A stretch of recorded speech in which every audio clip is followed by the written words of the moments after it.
Good afternoon to all of you students. Students, my name is Ankit and I am your English faculty. Students, मेरा नाम अंकित है और मैं आप लोगों को पढ़ाऊंगा इंग्लिश.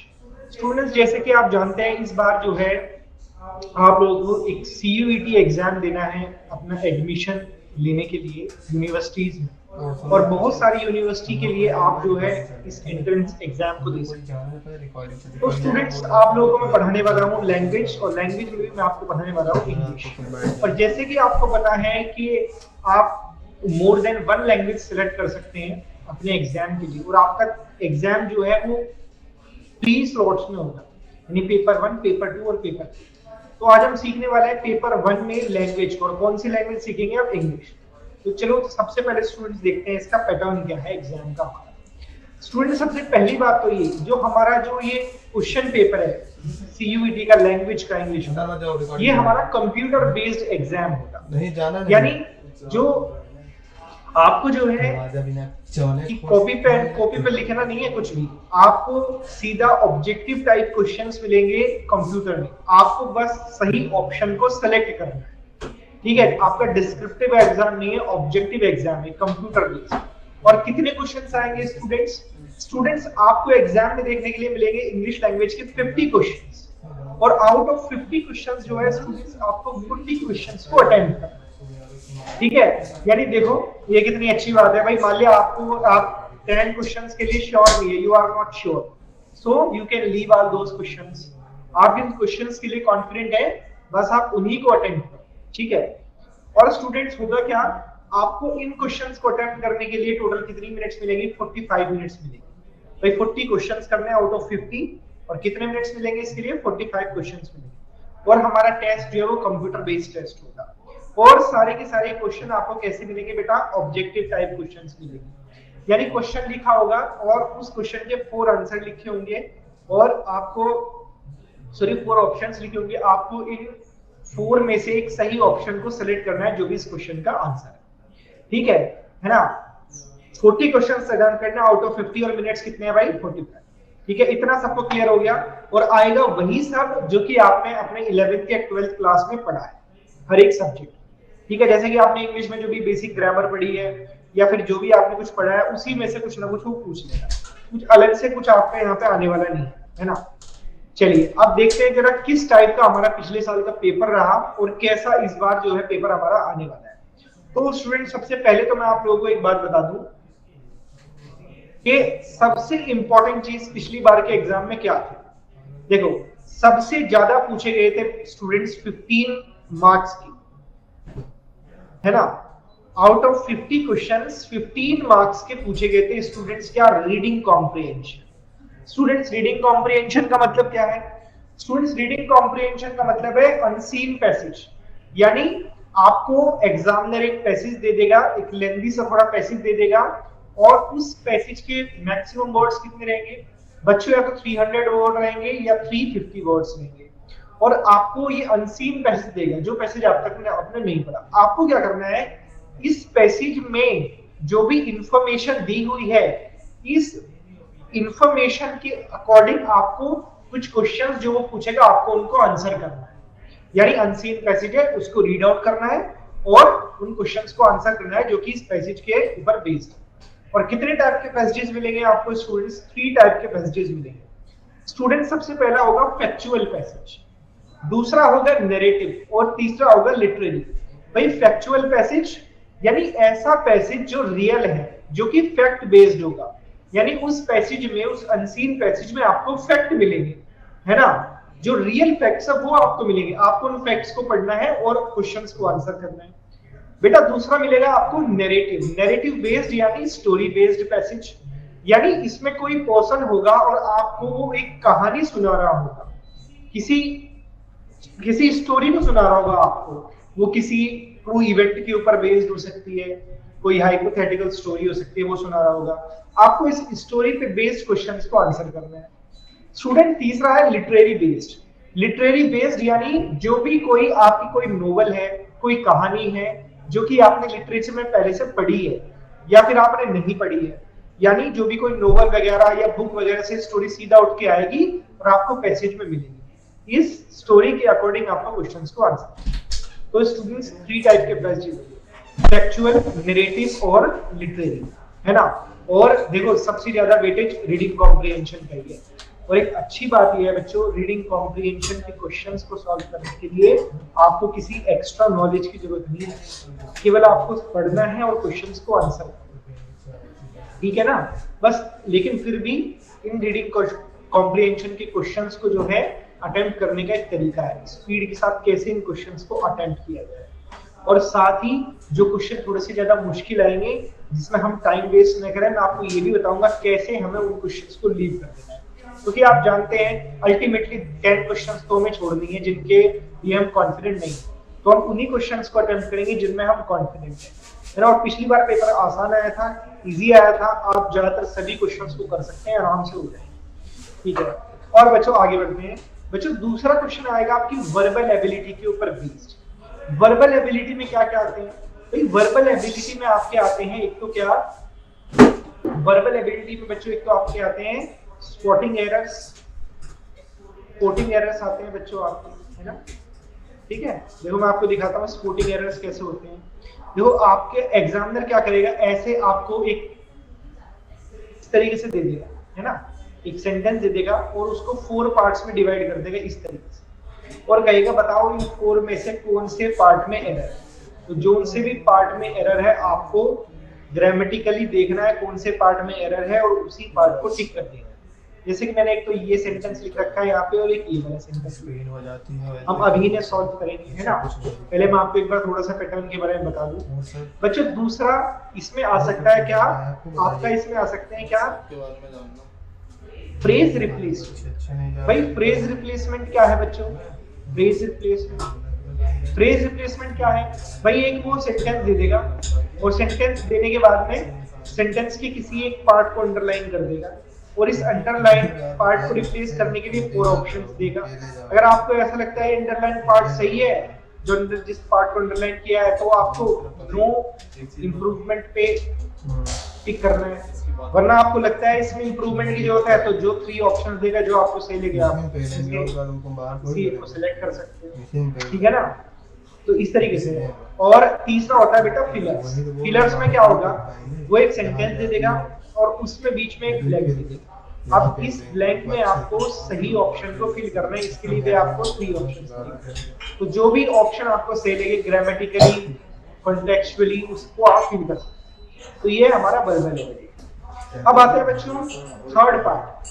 तो ये जितने भी पार्ट मैं आपको बता रहा हूँ ना, ये मैं आपको अभी थोड़ा सा पैटर्न बताने के बाद में 1 बाय 1 हम इस टाइप के क्वेश्चंस को सॉल्व करेंगे, ठीक है ना। ऐसे ही नहीं है कि मैं आप लोगों को ऐसे ही बता रहा हूँ, अभी हम इनको देखेंगे भी किस टाइप के। अभी थोड़ा थोड़ा सा मैं इनके बारे में बता रहा हूँ कैसा हमारा पेपर रहेगा, ठीक है ना। और देखो लगभग 15 क्वेश्चन तो ये है, लगभग 3 क्वेश्चन आपको ऐसे मिलेंगे वर्बल एबिलिटी के, याद है ना, कम से कम 3 मिलेंगे। उसके बाद है बच्चों रीअरेंजिंग द पार्ट्स, है ना। क्या होगा, एक सेंटेंस होगा, ठीक है, उसमें वो सेंटेंस को 3 या 4 पार्ट में डिवाइड कर देगा और उन्हें जम्बल्ड सेंटेंस की तरफ लिख देगा। जैसे जम्बल्ड सेंटेंस कैसे होगी, जैसे आपका P है, Q है, R है, S है, ये लिख देगा, सेंटेंस को तोड़ के लिख देगा। आपको क्या करना है, इन चारों पार्ट को सीक्वेंस में लगाना है जिससे ये एक करेक्ट सेंटेंस बना सके। तो वो सीक्वेंस हो सकती है PQRS, SPQR, RPQS, कुछ भी हो सकती है, वो सही ऑप्शन भी आपको देगा, इसमें से आपको सेलेक्ट करना है। ये है हमारा रीअरेंजिंग द पार्ट्स। बच्चों चौथा है choose the correct word. Choose the correct word हमारा कुछ ऐसा है बच्चों, जैसे कि एक फिलर होता है, यानी एक सेंटेंस दे दिया, उसमें बीच में ब्लैंक दे दिया, ठीक है। अब इस ब्लैंक के लिए आपको 4 ऑप्शन देगा फिल करने के लिए। अब आपको देखना है ग्रामेटिकली कौन सा ऑप्शन सही है इस ब्लैंक के लिए, है ना। जो सा भी ऑप्शन सही लगे आपको उसको टिक कर देना और देखना है ग्रामेटिकली तो सही हो भी, सेंटेंस की कॉन्टेक्स्ट के हिसाब से भी सही, ठीक है। ये हमारा क्या है बच्चों, ये हमारा करेक्ट वर्ड। उसके बाद है सिनोनियम एंड एंटोनिम। सिनोनियम यानी ऐसे वर्ड जिनका सिमिलर मीनिंग है वो दे देगा आप, है ना, ठीक है। जैसे हेट वर्ड का क्या हो सकता है सिनोनियम, हमारा डिसलाइक हो सकता है, है ना, हेट्रेड हो सकता है। इस तरह से आपको दे देगा। दूसरा आपको एंटोनियम दे देगा जो ऑपोजिट वर्ड के मीनिंग है। जैसे कि आपसे पूछेगा गेट वर्ड का एंटोनियम क्या है, तो आप बता देंगे बेटा ये इसका एंटोनियम है ना।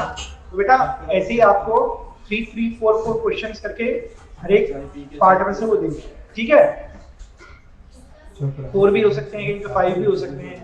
और एक आपको वोकैबुलरी देगा। वोकैबुलरी में आपको क्या देगा? वोकैबुलरी में आपको OWS दे सकता है। OWS का मतलब क्या है बच्चों? One word substitution, one word substitution, ठीक है ना। वन वर्ड सब्स्टिट्यूशन आपको दे देगा। जैसे मैं एक सेंटेंस लिखता हूं, मैंने कहा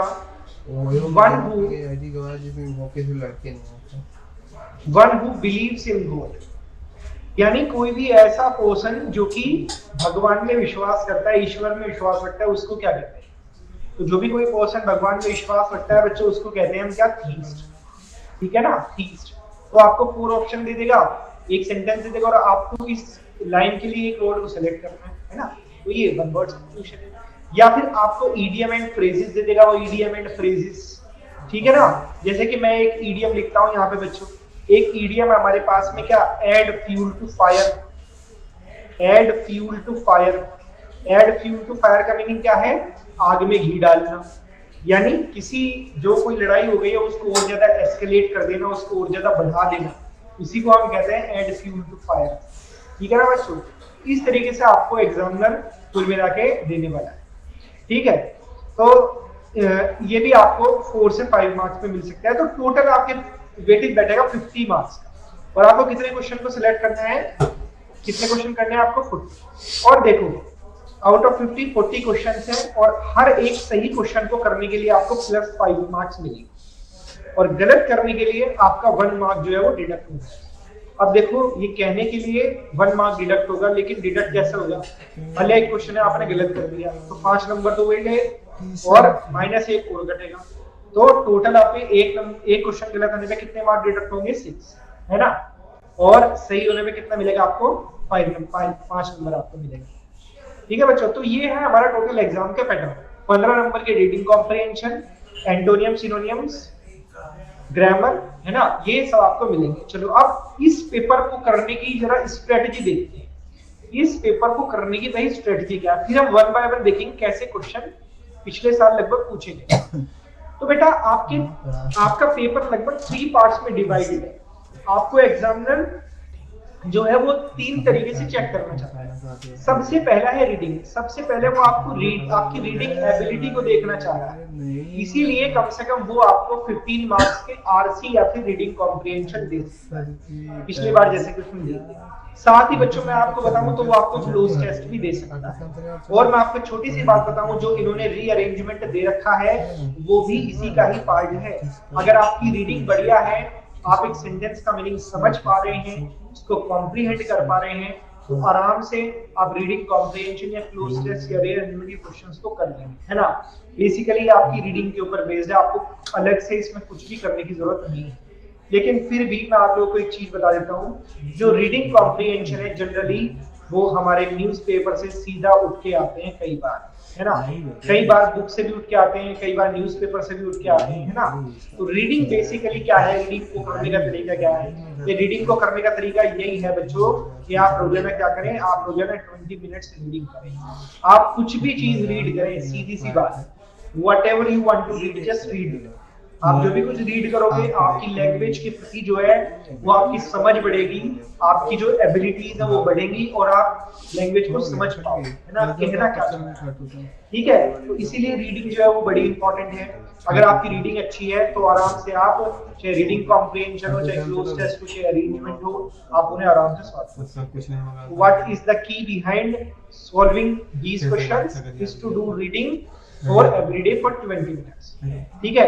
आप चाहो तो न्यूज़पेपर भी पढ़ सकते हो। Newspaper is the best thing, क्योंकि न्यूज़पेपर को पढ़ने से 2 चीजें आपकी बन जाएंगी, 2 चीजें आपकी सोल्व हो जाएंगी भाई। एक तो reading and the second thing is students vocabulary. क्योंकि एग्जामिनर क्या करता है, एग्जामिनर आपसे ऐसी ही वोकैबुलरी पूछता है जो कि अपडेटेड है, जो कि न्यूज़पेपर में आई है ना, जो कि न्यूज़पेपर में आई है या फिर जो बार-बार रिपीट होती है। जो डेली अपर्स में बार बार रिपीट होते हैं, वो आपसे ऐसे ही वर्ड्स के मीनिंग पूछता है, ऐसे ही एंटोनियम सिनोनिम्स को आपसे पूछता है। तो देखना चाहता है क्या बच्चा न्यूज़पेपर पढ़ता है क्या भाई, क्या उसकी रीडिंग एबिलिटी अच्छी है क्या, ये चेक करना चाहता है। तो वो क्या काम करेगा, वो आपको ऐसे वर्ड्स देगा जो कि रिपीट होता है न्यूज़पेपर। तो इसीलिए वैसे भी देखो, कोई भी वर्ड आपको ज्यादा टाइम तक आपकी मेमोरी में तब रहता है जब आप रीडिंग के थ्रू से याद करते हैं। यानी आपने कोई भी स्टोरी पढ़ी या कोई भी आर्टिकल पढ़ा और जब वो वर्ड बार बार सेंटेंस में यूज हुआ, तो वो वर्ड की उसकी जो सेंस है ना वर्ड की, वो आपके माइंड में रहती है, वो सेंस आपके याद हो जाती है। तो रीडिंग का फायदा आपको ये मिलेगा, ज्यादा से ज्यादा वोकैबुलरी आपको ऑटोमेटिक लर्न होगी और साथ में आपकी रीडिंग एबिलिटीज भी बढ़ेंगी, है ना। तो ये तो हुआ बच्चों हमारा रीडिंग का। तो रीडिंग में आपको क्या करना है, 20 मिनट्स रोजाना रीडिंग करनी है। आपका जो है ये क्वेश्चन सॉल्व कर पाओगे आप, आराम से करोगे, कोई दिक्कत नहीं बात। बस इनको सॉल्व करने का तरीका जो है वो मैं आपको बताऊंगा किस तरीके से कम टाइम में क्वेश्चंस को सॉल्व करें, because as we know that we have 45 minutes to solve all these questions, ठीक है। तो हमें ज्यादा टाइम नहीं मिलेगा इन क्वेश्चंस को सॉल्व करने के लिए, मुश्किल से मुश्किल 10 to 15 मिनट्स मिलेंगे। चलो मान लिया 15 या 20 मिनट्स तक मिल सकती है, लेकिन उसमें भी रीडिंग कॉम्प्रिहेंशन को, लैंग्वेज को पढ़ना है, फिर उसको आंसर भी करना है। तो मैं आपको बताऊंगा किस तरीके से आपको कौन कौन से क्वेश्चंस को पढ़ना है और कैसे उनको आंसर करना है। दूसरी चीज है बच्चों वोकैबुलरी। वोकैबुलरी में क्या आएगा, वोकैबुलरी में 4 चीजें पूछी जाएंगी। सबसे पहली चीज है बच्चों सिनोनियम्स, है ना। सिनोनियम्स यानी जो सिमिलर वर्ड्स के मीनिंग है वो पूछे जाएंगे। दूसरा पूछे जाएंगे बच्चों क्या, एंटोनियम्स। तीसरा पूछा जाएगा ओडब्ल्यूएस और चौथा पूछा जाएगा इडियम एंड फ्रेजेस। तो वोकैबुलरी का तो मैंने आपको बता दिया कि रीडिंग से आएंगे। दूसरी बात, कुछ इंपॉर्टेंट वोकैबुलरी है जो मैं आपको बताऊंगा, उसी से ही आएगा, है ना।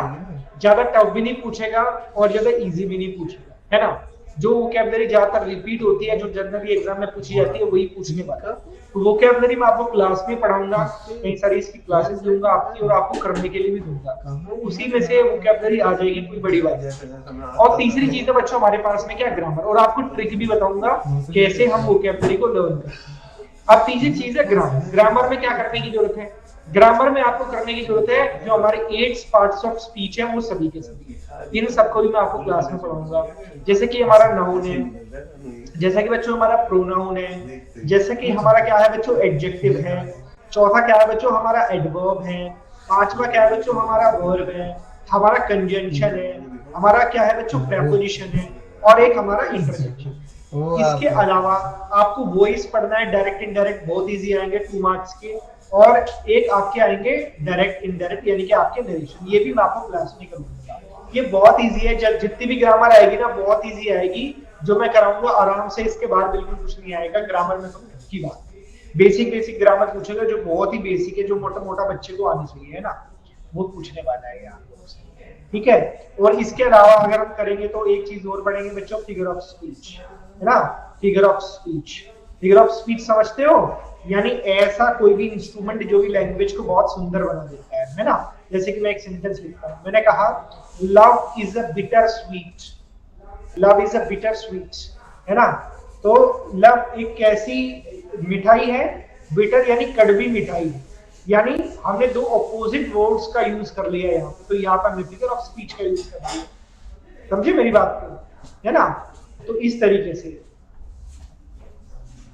चलिए, तो बच्चों इतना आपको समझ में आ गया पैटर्न के बारे में, और आपको किन 3 चीजों पर स्ट्रेस करना है, रीडिंग पे स्ट्रेस करना है, वोकैबुलरी पे स्ट्रेस करना है, और ग्रामर। ग्रामर आपको मैं ही कराऊंगा, वोकैबुलरी आपको खुद करनी है, मैं भी आपको कराऊंगा, और रीडिंग आपको खुद करनी है।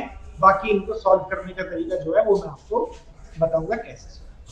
अब चलो कुछ क्वेश्चन देखते हैं उसी टाइप के जैसे कि हमारे पिछले साल के एग्जाम में आए थे। जैसा कि सबसे पहले जो 2 क्वेश्चन रखे हैं बच्चों, ये रखे हैं मैंने स्पॉटिंग एरर्स के। स्पॉटिंग एरर्स इनको बोला जाता है, जैसे कि मैंने आपको कहा था आपको 3 से 4 मार्क्स में एग्जाम में देखने के लिए मिलेंगे, है ना। अब स्पॉटिंग एरर्स क्या है, देखो एक सेंटेंस है, उसने इसको 4 पार्ट्स में डिवाइड कर दिया। कितने पार्ट्स में डिवाइड कर दिया बच्चों, 4 पार्ट्स में। आपको क्या करना है, ये जो 4 पार्ट्स में डिवाइड किया है सेंटेंस को, इसके कौन से पार्ट में जो एरर है आपको वो बताना है। जैसे यहाँ पे देखो लिखा हुआ है, देखो 4 पार्ट इसके ए है, बी है, सी है और डी है। डी पार्ट में क्या है, नो एरर। अगर आपको ए बी सी में कोई एरर नहीं लग रहा तो आप नो एरर सेलेक्ट। अब जैसे सेंटेंस है, I will go there yesterday, मैं वहां बीते हुए कल जाऊंगा। अब इस सेंटेंस में अगर आप देखें तो दो चीज है भाई। एक सबसे पहली बात तो टेंस। अब ये टेंस कौन सा है हमारा भाई, विल के साथ वर्ब की फर्स्ट फॉर्म आई तो ये हमारा फ्यूचर का टेंस है, फ्यूचर का इंडेफिनिट। लेकिन एक चीज होती है पॉइंट ऑफ टाइम, यानी किसी भी इंसिडेंट के होने का टाइम। अब यहां पे ये जो इंसिडेंट के होने का टाइम है भाई, ये कब का है?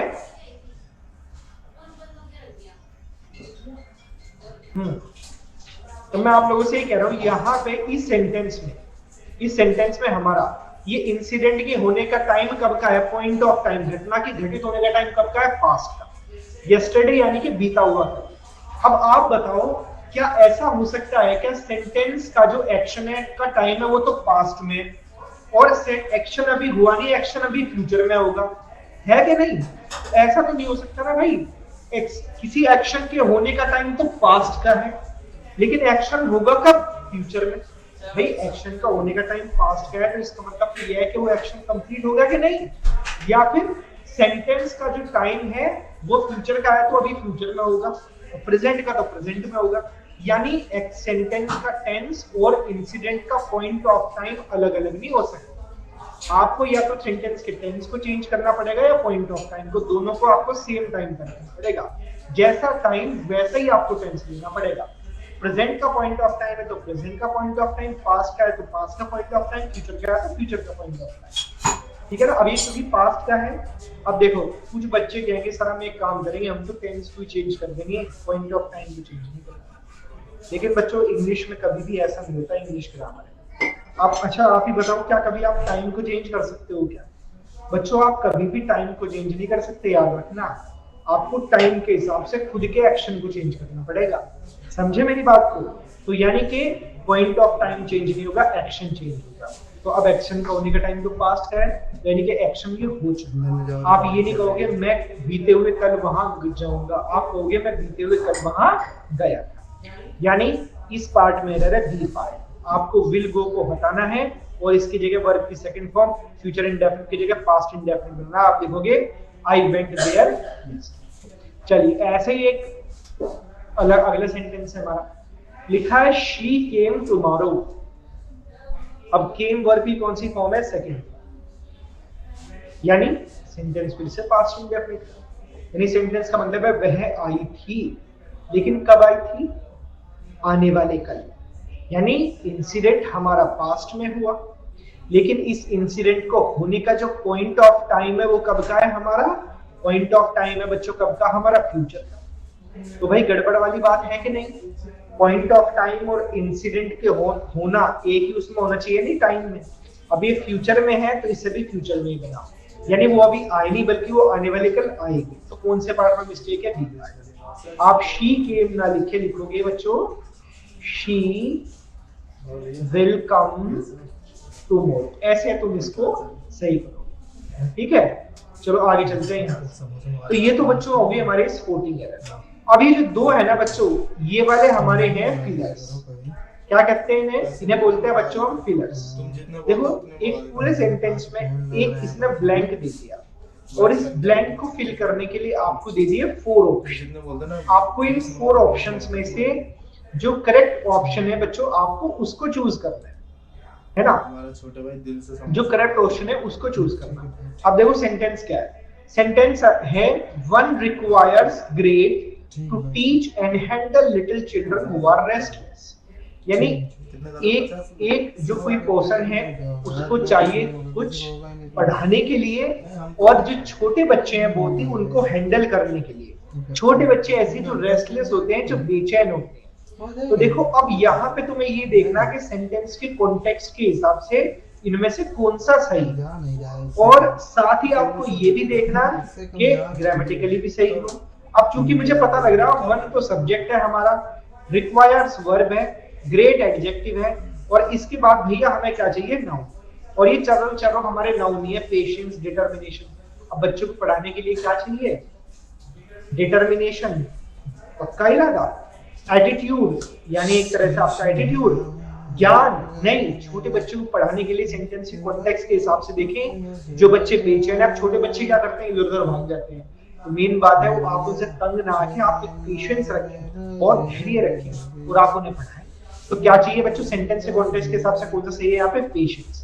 तो you require patience to teach the little children. तो पेशेंस ग्रामेटिकली भी सही है और सेंटेंस के कॉन्टेक्स्ट के हिसाब से भी सही है। तो एक पर्सन को धैर्य चाहिए बच्चों को पढ़ाने के लिए, और जो छोटे बच्चे हैं उनको खास करके जो कि बेचैन। चलिए देखते हैं अगला सेंटेंस। अगला सेंटेंस है हमारा, the researchers will sum of the causes of increasing poverty in the state. यानी जो रिसर्चर्स है, जो खोज करता है, वो क्या करेंगे, वो करेंगे जो स्टेट में जो बढ़ती हुई जो गरीबी है उसके जो कारण है उसको वो कुछ करेंगे। भाई फंड मतलब क्या, उस कारण को पैसा देंगे, नहीं, प्रमोट, सबको बताएंगे भाई ये कारण है ऐसे ऐसे, उसे सर्कुलेट सब लोगों के बीच में फैला देंगे क्या क्या कारण है, या फिर उनकी जांच करेंगे कौन कौन से कारण है जिसकी वजह से ये हो रहा है। तो सेंटेंस के कॉन्टेक्स्ट के हिसाब से कौन सा सही बैठता है बच्चों, हमारा इन्वेस्टिगेट। यानी जो रिसर्चर्स हैं, खोज करता है, वो इन्वेस्टिगेट करेंगे जो स्टेट में जो गरीबी बढ़ती जा रही है इसके असल में कारण क्या है। तो इसके सेंटेंस के कॉन्टेक्स्ट के हिसाब से हमारा कौन सा सही है, बी, है ना। और देखो ग्रामर के हिसाब से देखिए फ्यूचर इंडेफिनिट बी1 चाहिए और इन्वेस्टिगेट की सही है। चलिए आगे बढ़ते हैं। अब उसके बाद है बच्चों देखो सिनोनियम पूछेगा वो ऐसे, एक ऑप्शन दे देगा आपको, एक वर्ड है जैसे यहाँ पे टिमिड, टिमिड के आपको सिनोनियम बताना है टिमिड का, और आपको 4 ऑप्शंस दे दिए। अब सबसे पहली बात तो एक बात याद रखना, टिमिड वर्ड क्या है, टिमिड वर्ड एक एडजेक्टिव है। तो हमेशा अगर कोई वर्ड एडजेक्टिव है तो उसका जो सिनोनियम है ना, वो हमेशा सिनोनियम और एंटोनियम उसका हमेशा क्या होगा, एडजेक्टिव ही होगा। ठीक है, तो यानी कि एक क्लू ये है, अगर ये एक वर्ड एडजेक्टिव है और इनमें से कोई सा मान लिया वर्ब हो गया, कोई सा वर्ब है नहीं बस इनमें ज्यादा एडजेक्टिव है, तो वो वर्ब कभी भी इसका सिनोनियम या एंटोनियम नहीं होगा, एडजेक्टिव इसका एंटोनियम सिनोनियम होगा। ठीक है भाई, तो कहने का मतलब है, अब देखते हैं टिमिड का मतलब क्या है। टिमिड का मतलब होता है डरपोक, डरपोक जो जल्दी से डर जाए, या फिर जो थोड़ा सा शर्मीला है ना, और जो थोड़ा सा संकोची है ना, संकोच करता है चीजों में। यानी कोई भी ऐसा पर्सन जो कि फ्राइटेंड हो जाता है जल्दी, या थोड़ा सा शाई टाइप है, वही पर्सन हमारा टिमिड है ना। तो टिमिड का चारों में से क्या हो जाएगा भाई, फास्ट माने तेज, ये तो हो नहीं सकता, मीडियम यानी कि मध्यम, ये भी नहीं हो सकता, स्लो माने धीरे, अभी स्पीड की दो बात नहीं करें तो ये भी नहीं हो सकता। तो क्या हो जाएगा चौथा, शाई। शाई का मतलब क्या होता है भाई, शर्मीला। तो टिमिड का सिनोनियम क्या हो जाएगा बच्चों, हमारा शर्मीला। तो इसी तरीके से आपको जो है सही ऑप्शन को चूज करना है। अब देखो नेक्स्ट वर्ड है, बड़ा भारी वर्ड है भाई हमारा, कैंटैक्रस। क्या वर्ड है बच्चों, क्या हम इसको पढ़ते हैं, हम इसको पढ़ते हैं स्टूडेंट्स कैंटैक्रस, है ना। तो कैंटैक्रस मतलब क्या होता है, कैंटैक्रस मतलब होता है झगड़ालू, झगड़ालू। यानी कुछ ऐसे लोग होते हैं ना जो झगड़ते रहते हैं दूसरों से, जो कैंटैक्रस वुमन, ऐसी औरत जो झगड़ती रहे सबसे, है ना। आपके मोहल्ले में कोई होगी ऐसी औरत जो झगड़ती रहे सबसे, तो ये जो कैंटैक्रस है ना, कैंटैक्रस वर्ड का मीनिंग क्या होता है, झगड़ालू, जो बात बात पे लड़ाई करने के लिए तैयार रहे, है ना। तो इन चारों में से कौन सा इसका सिनोनियम हो सकता है भाई, देखो चारों वर्ड का मीनिंग देखते हैं पहले। भाई क्वारलसम, क्वारलसम वर्ड का मतलब भी वैसे झगड़ालू ही होता है। डिसरेस्पेक्टफुल यानी रेस्पेक्टफुल का उल्टा, जो किसी की बेइज्जती करने के लायक हो वो डिसरेस्पेक्टफुल है, बेइज्जती करने वाला। रैश, रैश वर्ड का मीनिंग होता है लापरवाह, यानी कि रेकलेस, है ना, बेपरवाह, उसको रैश बोलते हैं, रेकलेस, है ना। आपने सुना होगा ये वर्ड रेकलेस ड्राइविंग, है ना, रेकलेस ड्राइविंग, ठीक है, reckless driving, rash driving. Noisy, शोर भरा हुआ। तो कैंटैक्रस का चारों में से क्या हो जाएगा, ऑप्शन नंबर ए, यानी कि क्वारलसम, झगड़ालू, वही कैंटैक्रस है। समझ गए, तो इस तरह से आपको चूज करना। चलो अब एंटोनियम देखते हैं, ये एंटोनियम कैसे इसमें से पूछे जाएंगे, है ना। देखो ये तो सिनोनियम थे, यहाँ पे गलत लिखा, ये बच्चों क्या हो जाएंगे, ये आपको इसमें से चूज करने हैं एंटोनियम, आपको करेक्ट एंटोनियम चूज करना। और वर्ड क्या दे रखा, लूसिड। अब लूसिड वर्ड का मीनिंग क्या होता है भाई, लूसिड वर्ड का मीनिंग होता है बच्चों क्लियर, और लूसिड वर्ड भी जो है ना एक एडजेक्टिव ही होता है, ठीक है। Lucid word is also an adjective. तो लूसिड यानी कि क्लियर, जो एकदम साफ साफ दिखे, सर्टेन दिखे, है ना, एविडेंट हो। तो लूसिड का देखो ग्लोरी, ग्लोरी वर्ड का मतलब होता है किसी की प्रसिद्धि, किसी की कीर्ति, वही हमारा ग्लोरी है, तो ग्लोरी तो नहीं हो सकता। नोइजी, शोर भरा, ये भी इसका उल्टा नहीं हो सकता। डिस्टिंक्ट, डिस्टिंक्ट वर्ड का मतलब होता है क्लियर, तो ये तो इसका सिनोनियम हो गया लूसिड का। और चौथा है ऑब्सक्यूर, यानी नॉट क्लियर, कोई भी चीज ऐसी जो कि क्लियर नहीं है, साफ नहीं है, सर्टेन नहीं है, वही चीज हमारी क्या होती है, ऑब्सक्यूर होती है। तो लूसिड का एंटोनियम क्या हो जाएगा, लूसिड का मतलब क्लियर, इसका उल्टा जो क्लियर नहीं यानी कि ऑब्सक्यूर, इसका एंटोनियम हो गया बच्चों के हमारा ऑब्सक्यूर। ठीक है ना, चलो आगे बढ़ते हैं। नेक्स्ट है बच्चों इंसिपिड। इंसिपिड का मतलब क्या होता है, फीका, टेस्टलेस, इम्पैलेटेबल, है ना, तो ये इंसिपिड है हमारा। इंसिपिड फीका, जिसका कोई स्वाद ही नहीं है, कोई स्वाद ही नहीं आ रहा उसमें, है ना। तो देखते हैं चारों में से क्या हो सकता है। स्टूपिड यानी कि बेवकूफ, तो ये तो पोषण के लिए होगा नहीं। फीस्ट, फीस्ट माने क्या होता है, दावत, कोई भी पार्टी। फीस्ट, आपको कोई आपका दोस्त फीस्ट में बुलाए ना, दावत में बुलाए, बोलिए, है ना। डिस्क्रीट, है ना, डिस्क्रीट यानी कि जो एक तरह से सावधान है, जो कॉशियस है, वही हमारा डिस्क्रीट है, कॉशियस।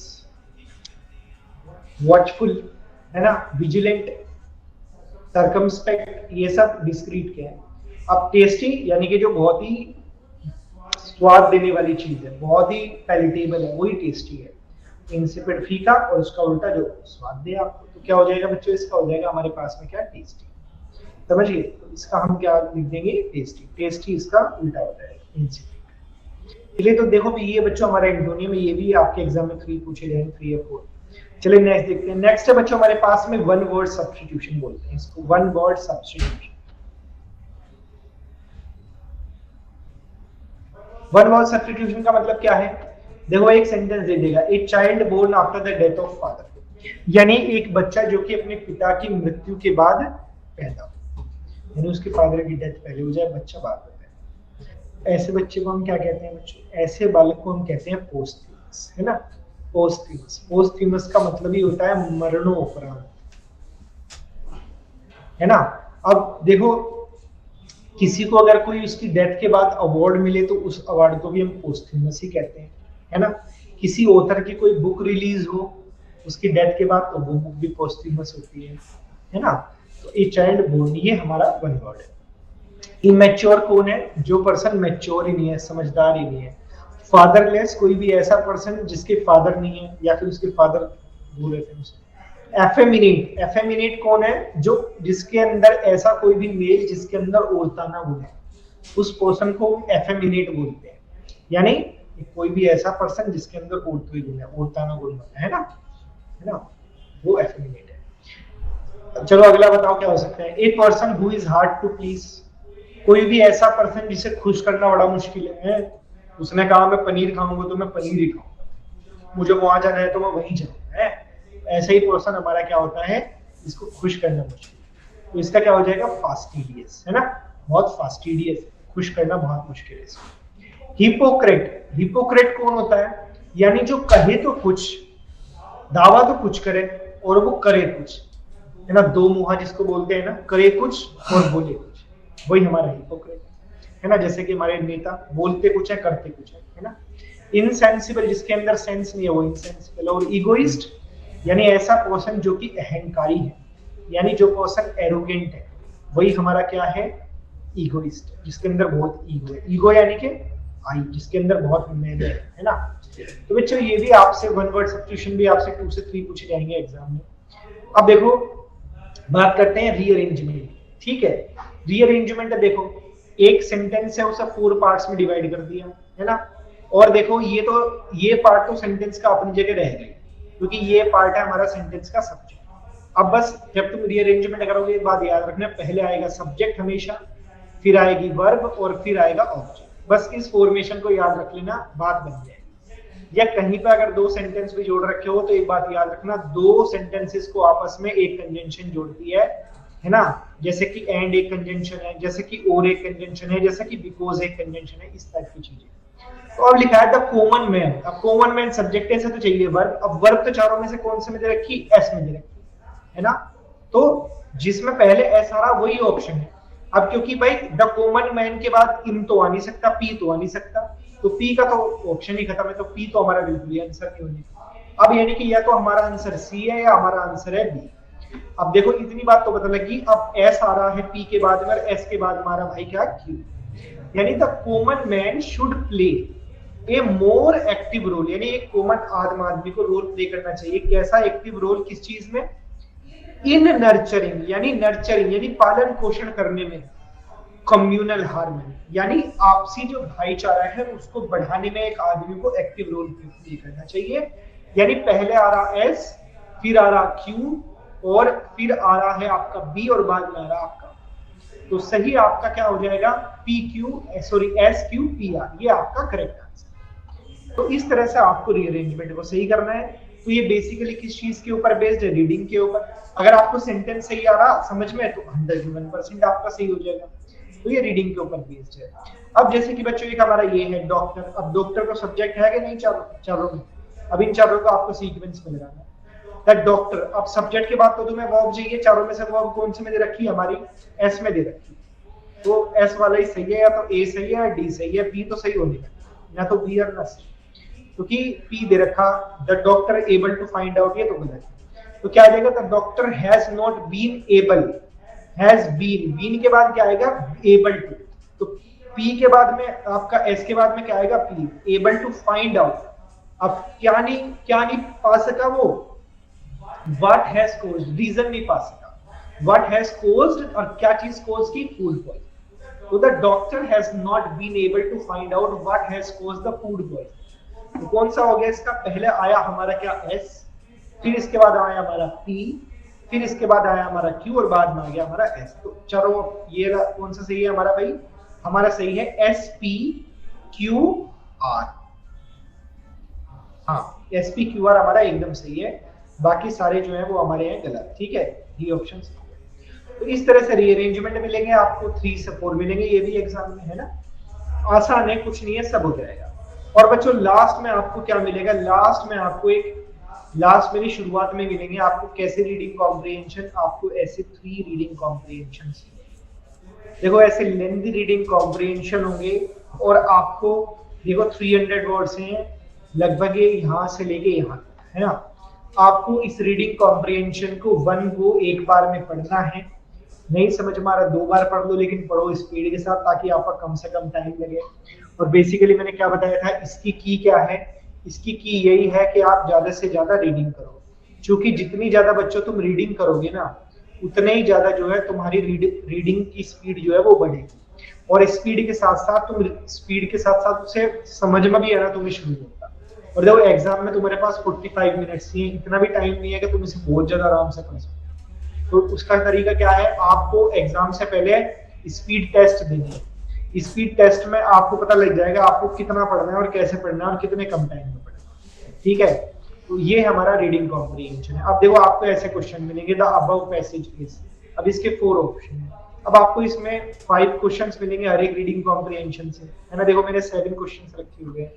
ठीक है, इस तरह से आपको इस क्वेश्चन को पढ़ना है और आपको आंसर इसमें मिल जाएगा। अब देखो पहला जो टॉपिक मैं आपको पढ़ाऊंगा इसमें रीडिंग कॉम्प्रिहेंशन का ही पढ़ाऊंगा, जब हमारी नेक्स्ट क्लास जो शुरू होगी उसमें।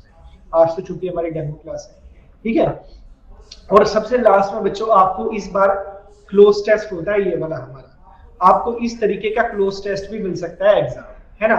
क्लोज टेस्ट में क्या होगा, इस तरह का आपको एक पैसेज मिलेगा, और उस पैसेज में आपको 5 या 10 ब्लैंक्स मिलेंगे। आपको क्या करना है, इन 5 या 10 ब्लैंक्स में हर एक ब्लैंक के लिए आपको 4 ऑप्शंस मिलेंगे। आपको सही ऑप्शन को इस ब्लैंक में फिल करना है, ताकि ये स्टोरी एक मीनिंगफुल स्टोरी बन सके या एक मीनिंगफुल पैसेज बन सके। समझ में आई मेरी बात, इस तरह से आपको इनको करना है। तो ये भी किसके ऊपर बेस्ड है, रीडिंग के ऊपर बेस्ड है। जितनी ज्यादा रीडिंग करोगे उतना ही ज्यादा आपका सही होगा। ये रीडिंग के ऊपर बेस्ड है, आपको समझ में आएगा हर एक वर्ड का कॉन्टेक्स्ट क्या है, किस कॉन्टेक्स्ट में से यूज करना, और साथ ही ये रीडिंग प्लस ग्रामर के ऊपर बेस्ड है आपका, है ना। तभी आप इसे कर पाओगे। कई बार आगे पीछे वर्ड्स की हम हेल्प लेंगे ग्रामर, तो इसमें सही करना है। ठीक है, तो बच्चों इस तरह का आपको 10 ऑप्शंस मिलेंगे, हर एक मतलब 10 ब्लैंक मिलेंगे, और हर एक ऑप्शन के लिए आपको 4 मिलेंगे, आपको सही करना। लेकिन सबसे इंपॉर्टेंट चीज क्या है, सबसे इंपॉर्टेंट चीज है ये रीडिंग कॉम्प्रिहेंशन। मैं आपको बताऊंगा किस तरीके से आपको इन रीडिंग कॉम्प्रिहेंशन को अटेम्प्ट करना है ना। और आपको फुल मार्क्स को कैसे गेन करना है, कौन से क्वेश्चन को लीव करना है, कौन से को करना है, जिससे आपके कम टाइम लगे। चाहे कितना भी लेंदी पैसे जाए कोई फर्क नहीं पड़ता। मैं आपको ऐसी ट्रिक बताऊंगा जिससे आप आराम से क्वेश्चन को अटेंड कर सकते। ठीक है बच्चों, तो चलिए स्टूडेंट्स, आज के लिए हम इतना ही करेंगे। ये हमारी डेमो क्लास थी। आई होप आप सब लोग जो है हमारे साथ में एनरोल करेंगे, जो भी वीडियो को देखेगा, और मेरे साथ में आप जो है इस तैयारी को अपनी आगे बढ़ाइएगा। और मैं आपको यकीन दिलाता हूं, मैं आउट ऑफ 200 मार्क्स आपको 200 मार्क्स दिलाने की कोशिश करूंगा। जो कंटेंट होगा, जो आप प्रैक्टिस करेंगे, हम आपको इतने अच्छे से करेंगे, आप फुल मार्क्स गेन करेंगे, है ना। इतना टफ एग्जाम नहीं है, जो आपने पहले पढ़ाया उसी में से आपको कुछ करना है, और बस मैं आपको गाइड। तो चलिए बच्चों, मिलते हैं अपनी पहली क्लास में। Kindly enrol in my course. So thank you everybody for attending the class.